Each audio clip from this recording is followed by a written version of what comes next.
Ngaho noneho reka njye nawe twumirwe nta kundi twabigenza. Iyi ntambara igiye gupanuka mu nguni zose mu buryo butunguranye cyane. Iran itangiye kurasa muri Hormuz.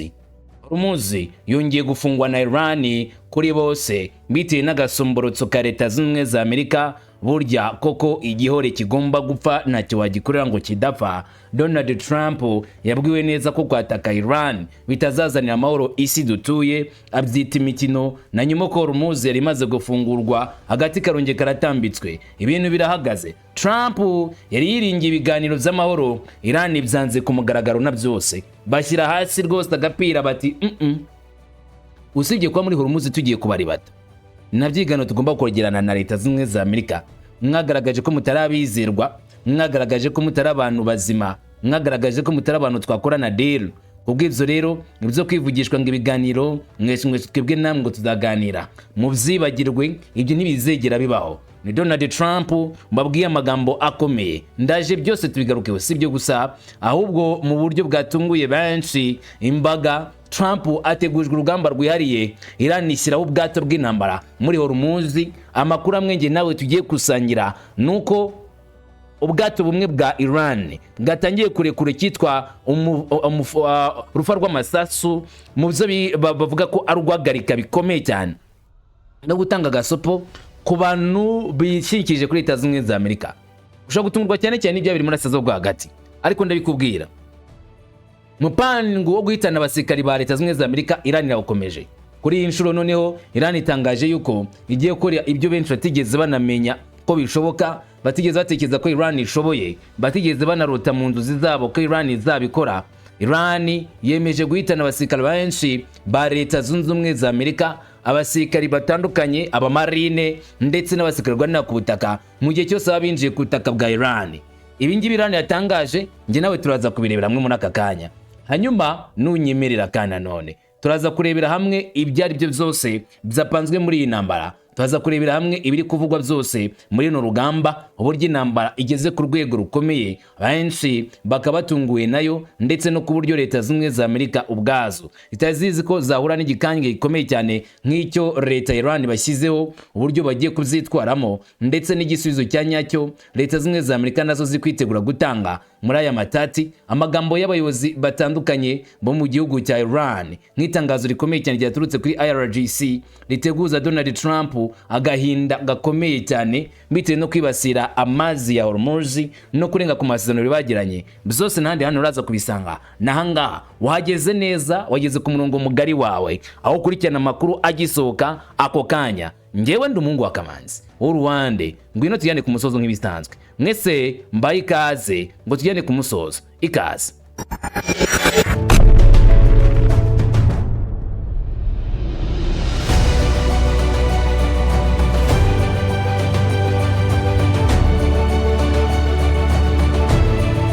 Uragira ngo benshi ntibatunguwe n'ibyizi nkuru ziri kuvugwa ku butaka bwo muri Asazo bwa hagati.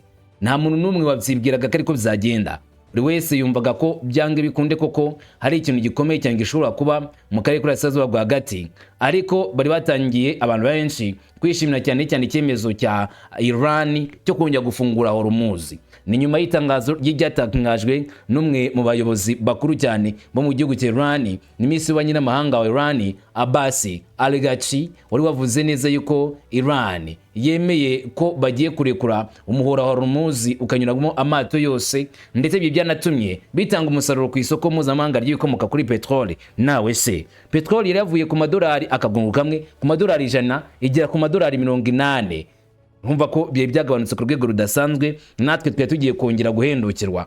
Ni nyuma y'amagambo Abbas Araghchi yari yatangaje agira ati dukurikije ihagarikwa ry'intambara muri Libani, inzu y'ubwato bwose bw'ubucuruzi inyura muri Hormuz iratangazwa ko ifunguwe neza mu gihe gisigaye cyo guhagarika imirwano ku nzira ihuriweho nk'uko byatangajwe n'izambo by'umuryango mugari cyangwa se mu gice cyegereye Repubulika y'Islamu ya Iran. Hose ati mwemerera gutambuka, ni free to pass. Ariko noneho burya ngo noneho ibise bihagarikwa cyangwa se kuba iki cyemezo cya Iran gisubiweho ngo bitewe na Leta Zunze za Amerika. Leta Zunze za Amerika ariko nazo zirikunda kweri. Mbaza ngo byagenze gute? Amerika bayibwiye yuko Iran yavuze yuko yifuza ko bahagarika intambara muri Lebanoni kandi bagahagarika n'ibitero kuri leta ya Iran, bagahagarika gukomeza kwangamira Iran kugira ngo amato atambuke Hormuz ifungurwe kuko nta kibazo Iran izayifitanye nabo. Ariko leta zimwe za Amerika mu gihe Iran yamaze gufungura umuraro Hormuz, bo bakomeje kuryama ku mutsi, bavuga ko bakomeza kwangamira amato ya Iran, barakomeza kwangamira ubucuruzi bwa Iran mu kigobe, ndetse amato agera ku byambu bya Iran akaba atemerewe kugenda. Bakavuga ko ibyo bintu bitemewe, ubwato bwose bufite aho buhuriye na Iran cyangwa se ibindi bw'abanyamahanga ariko bugomba kugera ku cyambu cya Iran bukaba butemerewe kugenda. Ibi rero Iran yavuze yuko ari akagambane, ndetse bisa naho ari agasuzuguro ko kwifatira Iran no kugaragaza ko Iran nta kintu ivuze kuri iyi si cyangwa se muri Asazo bwo hagati. Iran nayo iti ntabwo dukunda agasuzuguro, kanga abantu badusuzugura kutwifatira bene ako kageni ntabwo zakunda. Niba mushaka ko twemera amato gutambuka, nimureke natwe yacu atambuke. Hago wamugani usibye kwikubira Amerika yari kumva Iran iraza kuzemera. Katubihereho rero, tuhere cyane cyane mu Hormuz. Inzira ya Hormuz yongeye kugaragara nk'iyingenzi mu bibazo mu gihe Iran yatangaje ko iyi nzira y'ingenzi mu mazi ubu ngubu iri mu maboko y'igisirikare cya IRGC. Ingabo zindi n'abatwara za Iran zatangaje ko inzira y'amazi ubigenzurwa bikomeye n'igisirikare.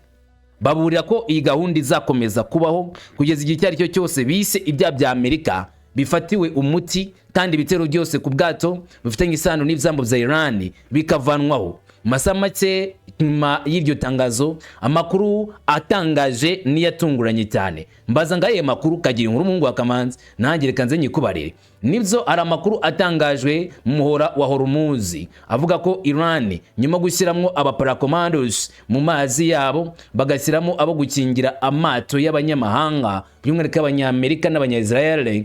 Amakuru yemeza yuko hahise humvikana amasasu yatangiye kugaragara muri kiriya karere.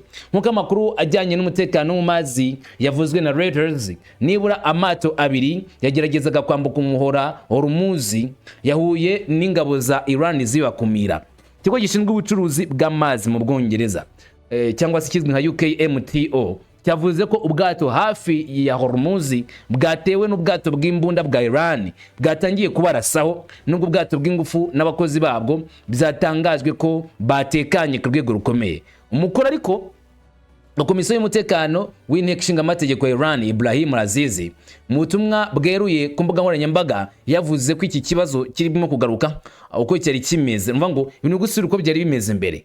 Ayatangaje amagambo avuga ngo we warned you but you ignored, twabahaye umuburo ariko mwawurenzeho. N'amagambo yanditse kuri X ababwira yuko umuburo babahaye batari kuwemera.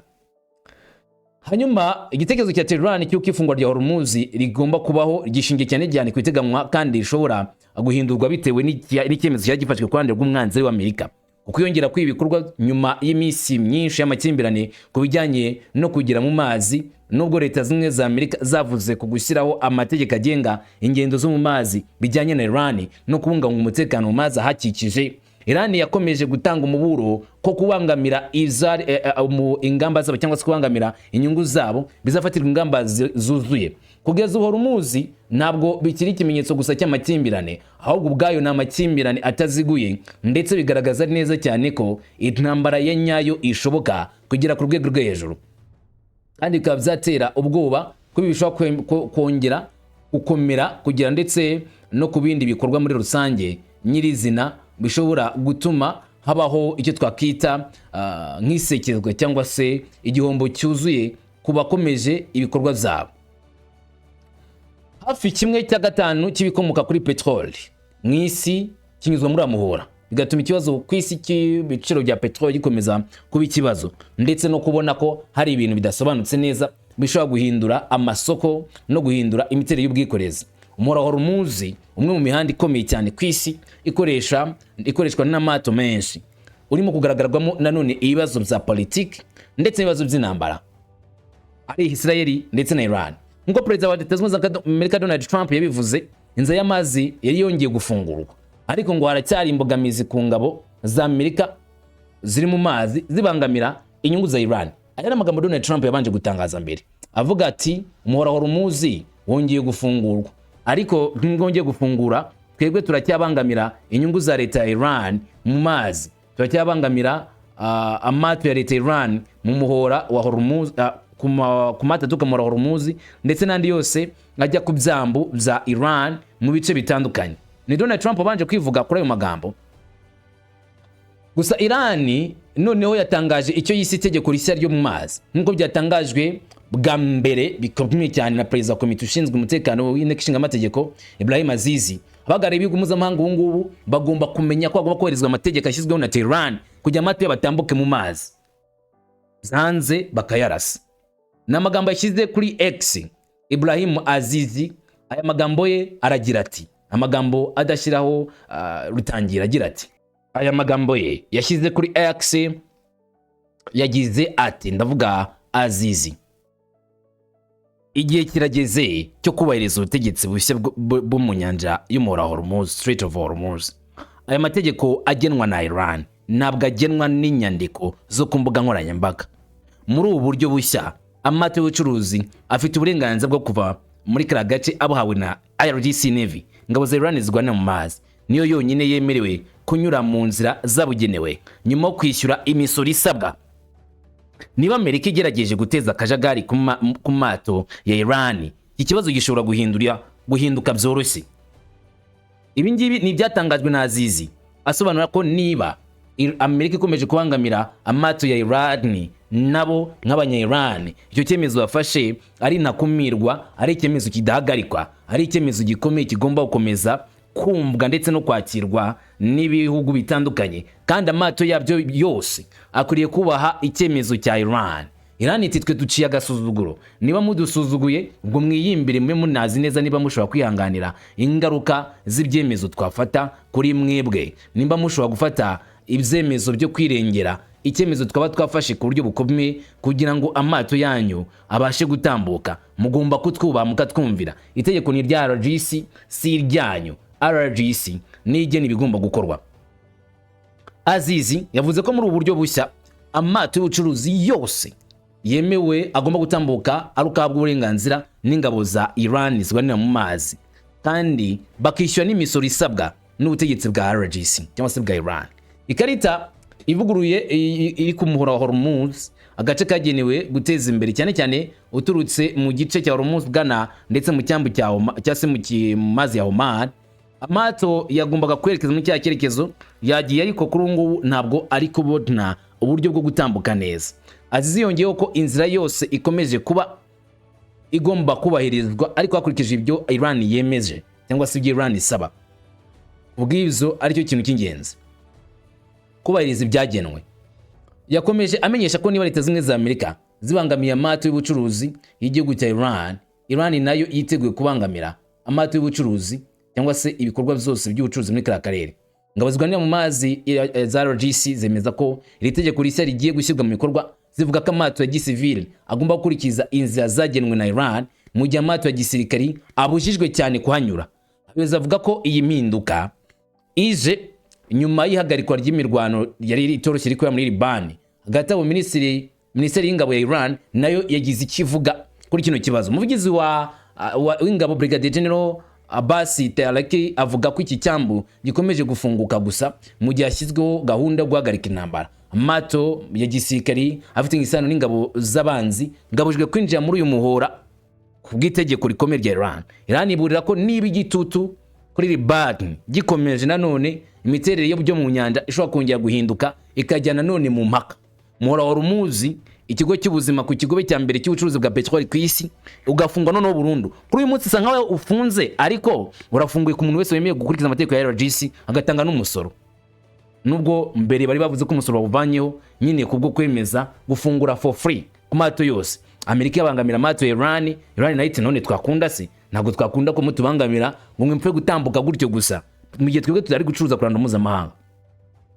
Hanyuma rero amagambo Donald Trump yatangaje avuga ko umuhora wa Hormuz ufunguye kandi kari insinzi ya diplomasi, ko batsinze Iran. Ibi ngibi Iran yaje kubyita ubucucu, ndetse basa no bagaragaza ko Leta zimwe za Amerika zizajya zitekereza neza amagambo apfa guhuragura. Yagize ati twakoze ibishoboka byose duhangana nabo Donald Trump, ati kandi kuri ubu ngubu basanze ari ngombwa cyane gufungura umuhora, si byose bazakomeza kugira igikorwa gikomeye cyane nk'iki ngiki bakora. barareba cyane cyane imbaraga zacu, bakurikirana ibyo dushoboye, kandi Iran 100% igomba kwita cyane cyane ku byo tuyisaba, izashyira umukono ku masezerano y'amahoro duteganya. Iran irakaye cyane nyuma yuko Donald Trump avuze ko inzira ya Hormuz ifunguye, ariko imipaka yabo mu mazi akumira amato Iran ikomeje.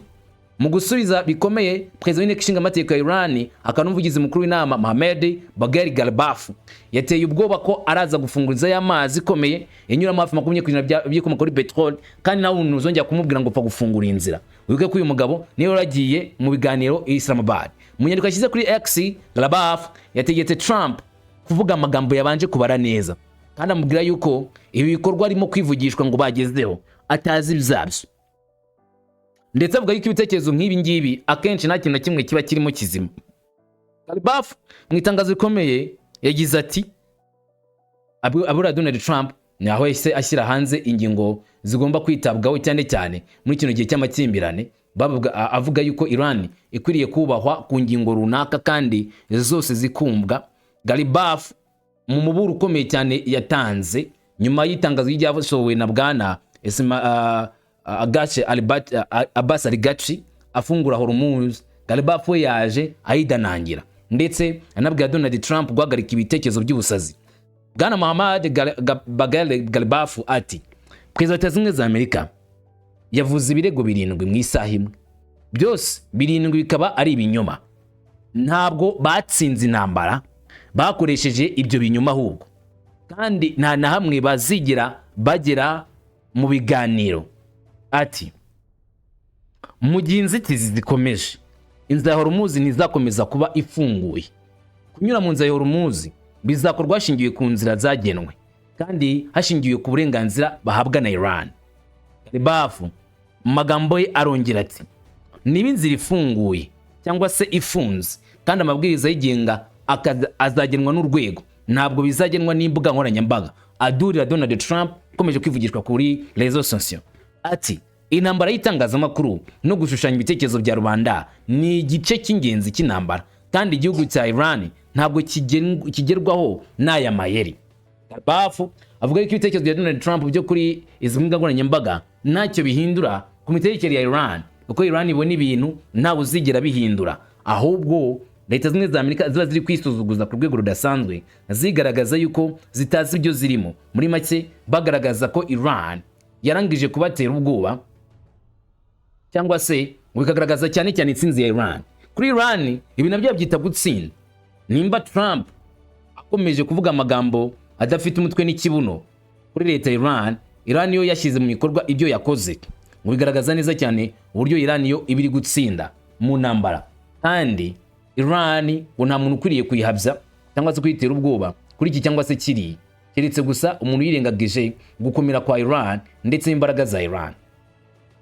Hanyuma rero hejuru y'ibyo ngibyo hari andi magambo akomeye cyane yakomeje gutangazwa na leta ya Iran, babwira bwana Donald Trump byinshi kandi banamumenyesha cyane cyane ko igihugu cye cyatsinzwe. Niki kindi rero, amato yose anyura muri kiriya cyerekezo agomba kuba ashingiye cyane cyane ku bikorwa bigenwa n'igihugu cya Iran, apana undi wari we wese. Muri make ibyemezo bya Iran ibyo bigomba kugena amato uburyo agomba gutambuka. Diri rero isa n'iyapfuye. Uti gute? Donald Trump yari yashyizeho umuburo ukomeye, ariko nawe yahawe umuburo ukomeye Washington DC. Itsinda ry'abashinzwe muri amatwara za kisa muri Iran rya RGC yavuze ko itazigera rireka Iranium yabo mu bijyanye n'ibyeganiro nyine Donald Trump yakangishe ngo agomba kuza tugasinyira amasezerano ABCD, ngo Iran igomba kuzitabira. IRGC yavuze ko mu itangazo yashyize hanze batazigera na rimwe bareka Iranium yabo, kibyo Leta Zimwe za Amerika zivugishwa ngo Iran igomba kububaha ari ukubeshya. Ni itangazo ryashyizwe hanze na IRGC cyangwa se igisirikari cya Iran ku muvugizi wacyo. Umuvugizi wacyo yibase Trump kubyo kirimbuzi, maze basorera n'itangazo rikurikira. Kuva intambara yatangira, isi yaruhamye mu bihuha n'amagambo adafite ishingiro. Abayobozi bavuga mu bwisanzure, bamwe bavuga kuri abandi kandi bakavuga kuri badafite. Reka tubishyire mu gaciro. Iranium ya Iran ni umutungo wa Iran, ni inshingano zacu, ingufu zacu, uburenganzira bwacu bwo kwigenga. Impamvu imwe rukumbi ituma tutagira intwaro ya kirimbuzi nuko tutigeze tuyishaka, tutigeze tuyikenera. Ibi ni ibyacu bwite, nta wundi muntu ubikora. Gahunda yacu ya uranium icungwa na IAEA, umuryango w'ingufu za atomiki wa Iran, uyobowe neza n'umuyobozi wacu w'ikirenga. Gushidikanya ku buyobozi bwe ni kugaragaza ubujiji. Ati inkuru yari yo yose ivuga ko Iran izareka uranium yayo ni ikinyoma. Nituzareka uburenganzira bwacu, nituzapfukamira igitutu, nituzagambanira icyizere cy'abaturage bacu. Ukurikije amagambo yose uko yakabaye ya bwana y'ubuvugizi wa gisirikari cya RGC, ndetse amagambo agaragaza ibitekerezo bya Iran, aho Iran ihagaze kuri ubu ngubu, bashimangiye cyane ko bo bakiryamye ku mutsi cyangwa se bagifite uburenganzira, bajyamya ko bagifite uburenganzira bwo kugira intwaro za kirimbuzi baramutse babishatse. Impamvu batayigize nuko basanze batayikeneye, impamvu batayigize nibo ubwabo batigeze bashaka kuyigira.